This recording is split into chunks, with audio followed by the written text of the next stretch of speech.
Hi, I'm Kathy from Stitch It Together. Today we're talking about the safe area or safe zone, a digital boundary that you, the quilter, defined. This tells QCT exactly where the machine is allowed to move.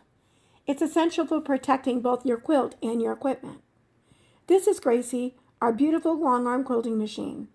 Without QCT, she needs a human touch. Quilters guide her across the frame by hand. The quilter, you, see the frame and the quilt, and you understand where she can go and where she can't. Gracie doesn't know where she is yet. But when Gracie is upgraded with Quilt Motion and QCT software, she gains independence.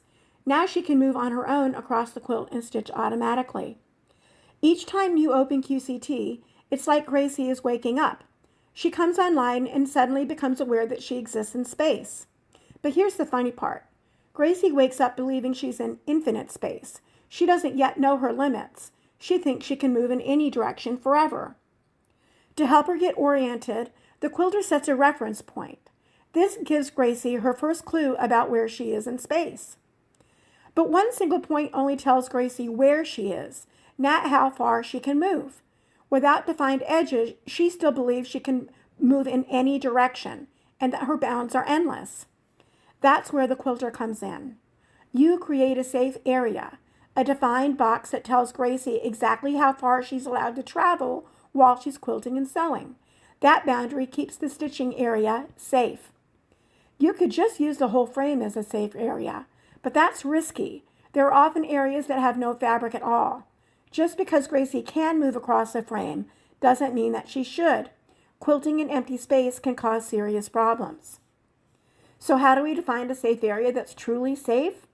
We begin by showing Gracie her physical limits, where she can safely move and sew.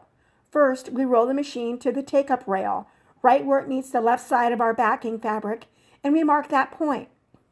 Then, we roll Gracie all the way to the right and down to the belly rail, again to that edge where the backing begins, and mark the second point. Once those points are set, QCT draws a box that matches the real-world quilting space. Gracie now knows exactly how far she can travel, keeping her movement within the fabric-covered zones. And there you have it. I hope this helps you better understand the safe zone and how to use it effectively. Thanks for joining me. I'm Kathy from Stitch It Together.